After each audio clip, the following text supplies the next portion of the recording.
बात करेंगे छोटे नागपुर की। हेडिंग डालेंगे आप छोटे नागपुर का पठार, छोटा नागपुर का पठार।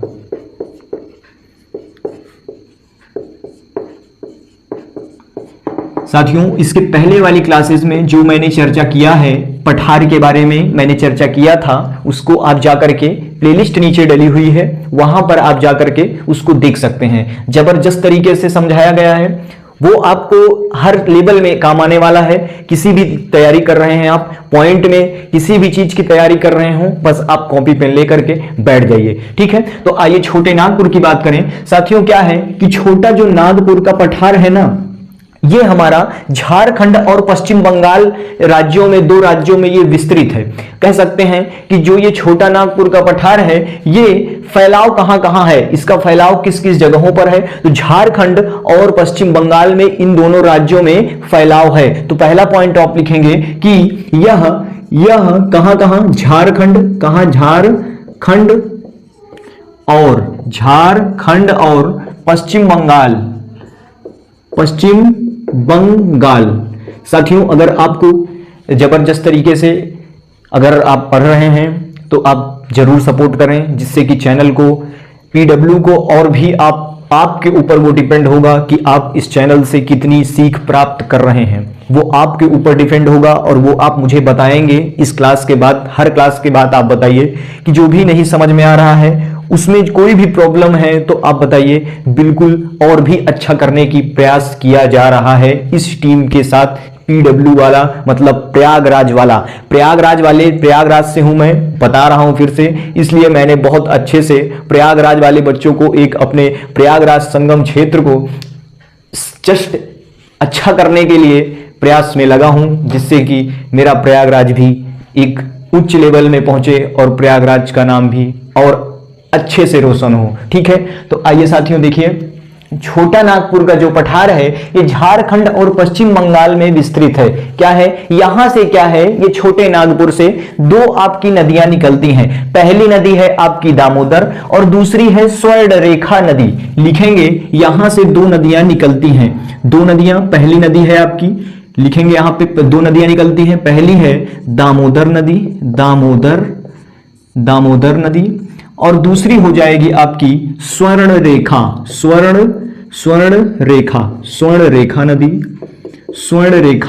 नदी। क्या लिखेंगे, स्वर्णरेखा नदी। साथियों, यहां से क्वेश्चन बहुत अधिक बनते हैं, पूछ लिया जाता है कि छोटे नागपुर से कौन सी पॉइंट में, अगर आप बात करें, अगर एमसीक्यू में बात करें तो यहां पर क्वेश्चन बन जाते हैं कि छोटे नागपुर से कौन कौन सी नदियां निकलती हैं। तो छोटा, या तो यही नदी का नाम दे दिया जाएगा या तो फिर यही नदी का नाम दे दिया जाएगा। देखिए, स्वर्णरेखा नदी जो है, यहां पर क्या है कि स्वर्णरेखा, इसका नाम क्यों पड़ा, स्वर्ण आभूषण, आप समझ रहे हैं, स्वर्ण जो है, स्वर्ण आपका सोने, मतलब कह सकते हैं कि इसका स्वर्ण नदी नाम क्यों पड़ा है। स्वर्ण नदी का नाम इसलिए पड़ा है, कहते हैं लोग, फिजिक्स मतलब भूगोल वैज्ञानिक कहते हैं, भूगोल वाले कहते हैं कि भाई साहब, यहां पर पहले सोने के कण पाए जाते थे। क्या पाए जाते थे, सोने के कण पाए जाते थे, जिससे कि इसका नाम क्या पड़ गया, स्वर्णरेखा नदी।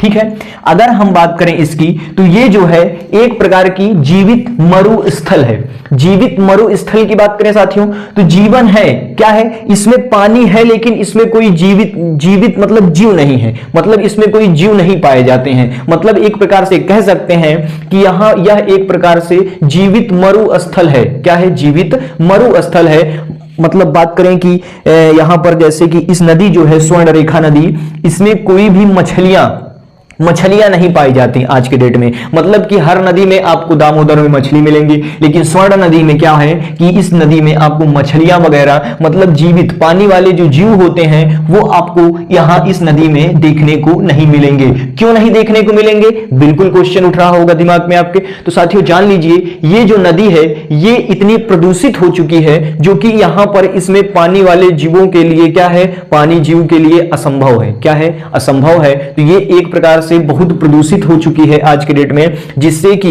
इसमें जीव नहीं पाए जाते हैं, इसलिए इसको जीवित मरुस्थल भी कहते हैं। क्या कहते हैं? जीवित मरुस्थल भी कहते हैं। जिंदा है लेकिन इसमें क्या है? मरी हुई के समान है। क्या है? जीवित है मतलब पानी बह रहा है, लेकिन ये एक प्रकार से क्या है? मरी हुई के समान है। तो इस प्रकार से आप इसको याद रखेंगे, ठीक है। आइए देखते हैं, इसी नदी के तट पर क्या बसा हुआ है? रांची, जो कि आपका रांची आप देखे होंगे झारखंड की राजधानी रांची है। वही इसी नदी के किनारे यही रांची आपको देखने को मिलेगा। इसी नदी के किनारे या इसी नदी के तट पर रांची का शहर बसा हुआ है। क्या बसा हुआ है? शहर बसा हुआ है, ठीक है। अब आइए बात करते हैं, तो साथियों दामोदर नदी जो है यह जा करके क्या है? यह छोटे नागपुर से निकलती है और यह पूर्व साइड में बहती है। किधर बहती है? पूर्व की ओर बहती है, और पूर्व की ओर बहते हुए ये जा करके कहां मिल जाती है? हुगली नदी। कहां मिलती है भैया? ये नाम आप याद रखना, हुगली नदी को मैं बता रहा हूं। हुगली नदी क्या है? हुगली नदी जो है यह एक गंगा की सहायक नदी है। क्या है? गंगा की सहायक नदी है। और हुगली नदी कहां है? ये पश्चिम बंगाल में आपको देखने को मिलेगी। और जब गंगा नदी कहां जाती है? कहां पर जाती है? बांग्लादेश में पहुंचती है, तो उसको ब्रह्मपुत्र के नाम, उसके पद्मा के नाम से जानते हैं। किसके नाम से जानते हैं? गंगा नदी जब बांग्लादेश में पहुंचती है तो उसको पद्मा के नाम से जानते हैं। लेकिन एक शाखा गंगा जी की कहां चली आती है? पश्चिम बंगाल वाले भाग में चली आती है, जिससे कि उसको कहते हैं कि यह हुगली नदी है। और यही हुगली नदी के किनारे कोलकाता बसा हुआ है। क्या बसा हुआ है? कोलकाता बसा हुआ है। पॉइंट वाले क्वेश्चन है, और पॉइंट में इसको आप एक एक चीज वाणी पर ध्यान दीजिए। जो मैं बोल रहा हूं, लिख कम रहा हूं लेकिन समझा ज्यादा रहा हूं। और लिखने में क्या है कि साथियों मेरे पास तो स्मार्ट बोर्ड तो है नहीं है, मैं लिख रहा हूं जितना मैं समझा रहा हूं। समझाने की पूरी कोशिश की जा रही है आपको, क्योंकि आपके दिमाग में और कॉन्सेप्ट में भी एकदम सही प्रकार से घुस जाए, ठीक है। मेरा यह प्रयास होता है। लिखने में कुछ नहीं रखा है, लिख तो आप अपने कॉपी में भी सकते हैं, यहां पर लिखने से कोई मतलब भी नहीं है। जो समझाया जाता है, एक टीचर का काम जो होता है कि वो एक स्टूडेंट को एक अच्छे तरीके से क्या कर सके? समझा सके। केवल क्या मतलब को उसको मार्गदर्शित कर सके, वही होता है टीचर, वही होता है गुरु, ठीक है। तो यही होता है हम लोगों का काम, ठीक है। बस आपको मैं समझा सकता हूं, आप अपने आप लिखिए। तो हुगली नदी के किनारे कोलकाता बसा हुआ है, और ये दामोदर नदी क्या करती है? जा करके यही हुगली नदी में मिल जाती है, और मिल करके कहां चली जाती है? कहां चली जाती है? बंगाल की खाड़ी में चली जाती है। इस प्रकार से आप लिखेंगे। स्वर्ण नदी के किनारे आपका रांची बसा हुआ है, ये भी आप लिखेंगे, ठीक है। तो आइए नेक्स्ट पॉइंट की बात करें। नेक्स्ट पॉइंट क्या है साथियों? जो ये दामोदर छोटा जो ये अगर बात करें कि ये जो छोटा नागपुर का पठार है, इसमें क्या है कि ये छोटे नागपुर का पठार जो है, ये जो है दामोदर नदी जो है इसको दो भागों में बांटती है। कितने भागों में बांटती है क्वेश्चन की दृष्टि से? ये दो भागों में। मान लीजिए ये आपका छोटा नागपुर का पठार है, फॉर एग्जांपल में ये आपका क्या है? छोटा नागपुर का पठार है। और ये जो दामोदर नदी है ये क्या करती है कि ये इसको दो भागों में बांट देती है। कितने भागों में बांट देती है? ये बीच वाली आपकी नदी हो गई, ये वाला पार्ट आपका नदी का हो गया। तो क्या करती है कि ये दो भागों में बांटती है। ऊपर वाले भाग को, दामोदर नदी के उत्तर वाले भाग को कहेंगे हजारीबाग का पठार। क्या कहेंगे साथियों? हजारीबाग का पठार। हजारीबाग का पठार, हजारीबाग का पठार। ध्यान रखना, अक्सर ये क्वेश्चन पूछा जाता है। और नीचे वाले भाग को कहेंगे रांची का पठार, अर्थात कह सकते हैं कि रांची इसी में बसा होगा, इसलिए इसका क्या कह दिए? रांची का पठार। रांची का पठार क्या कहती है साथियों?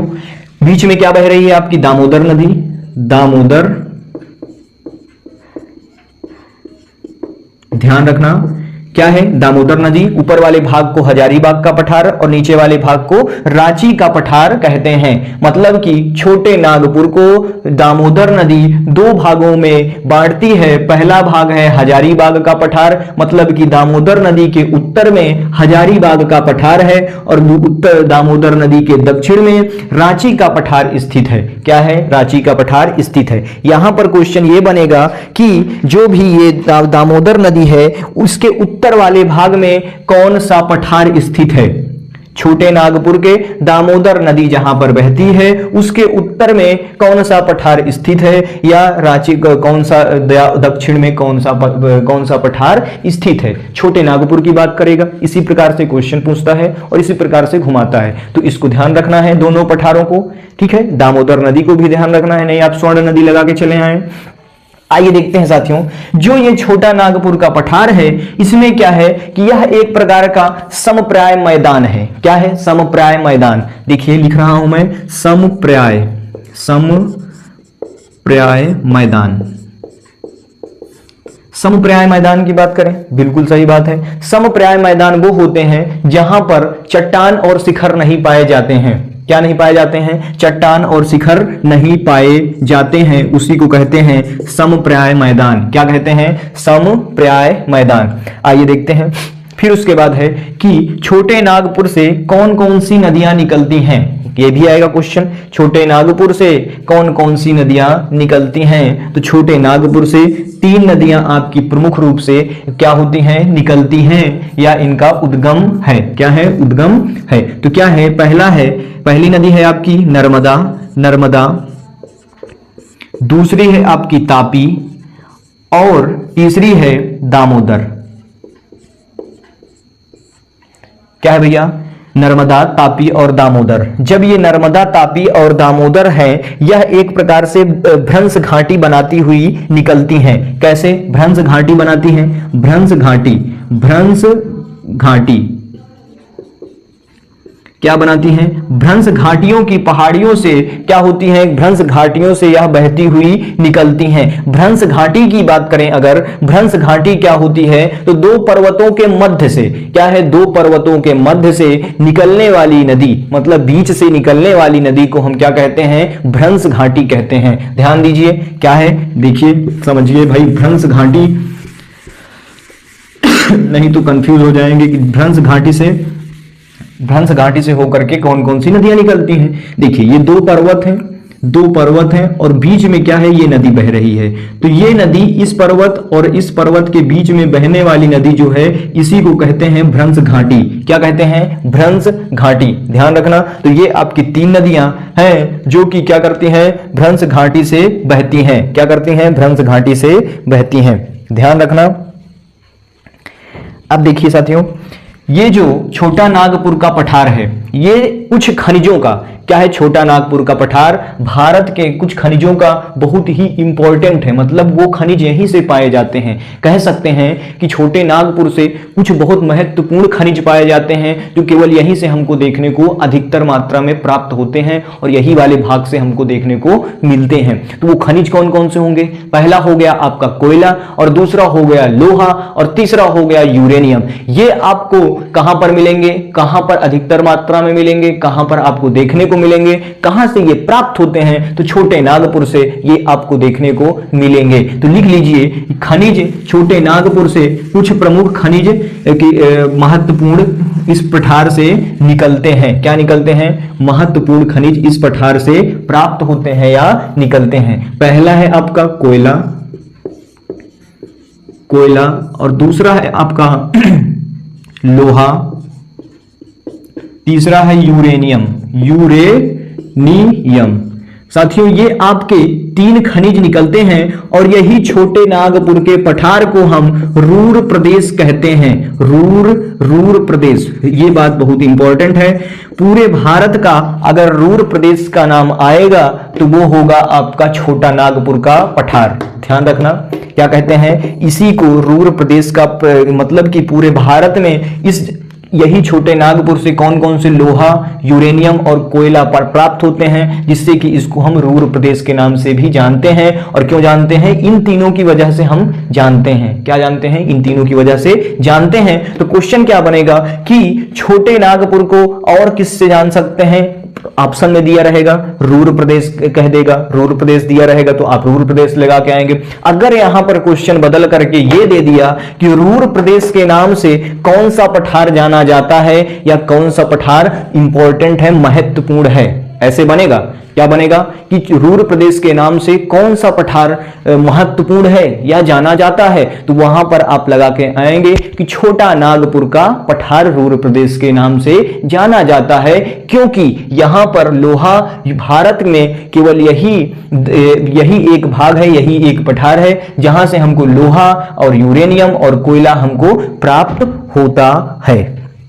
ठीक है, प्राप्त होता है। तो यह एक प्रकार का रूर प्रदेश है। यहां पर आपको समझ में आ गया छोटा नागपुर का पठार। इतने पॉइंट आप अपने कॉपी में एकदम बेहतरीन ढंग से लिखिएगा, तभी आगे चल के भाई साहब कोई यहां पर लूसेंट से नहीं उठा के पढ़ाया जा रहा है। ध्यान रखना, यदि आप अगर उसमें होंगे कि क्षणिक सुख चाहते होंगे, पहली वाली क्लास में हूं कि भैया क्षणिक सुख चाहना है, तो ये क्लास में बिल्कुल मत आओ, जाहिर सी बात है, क्योंकि यहां पर आपको लूसेंट के एक भी पॉइंट नहीं बताए जाएंगे। सब आपको एनसीईआरटी से उठा के क्वेश्चन दिए जाएंगे। और आज के डेट में मुझे लगता है कि हर कुछ एनसीईआरटी से ही दे रहा है। क्या है, हर कुछ एनसीईआरटी से दे रहा है, जिससे कि अगर आपको एनसीईआरटी अगर नहीं पढ़नी है, लूसेंट पढ़नी है, तो बिल्कुल हाथ जोड़ के विनम्र निवेदन है कि आप क्लास छोड़ करके लूसेंट में घुस जाइए और जाइए यूट्यूब पर, आपको तमाम बहुत ढेर सारी क्लासेस मिलेंगी लूसेंट पढ़ाती हुई। तो आप वहां जाकर के बिल्कुल मोहब्बत से आप उस क्लासेस को पढ़िए। यहां पर पढ़ने से कोई मतलब नहीं है साथियों, ध्यान रखना,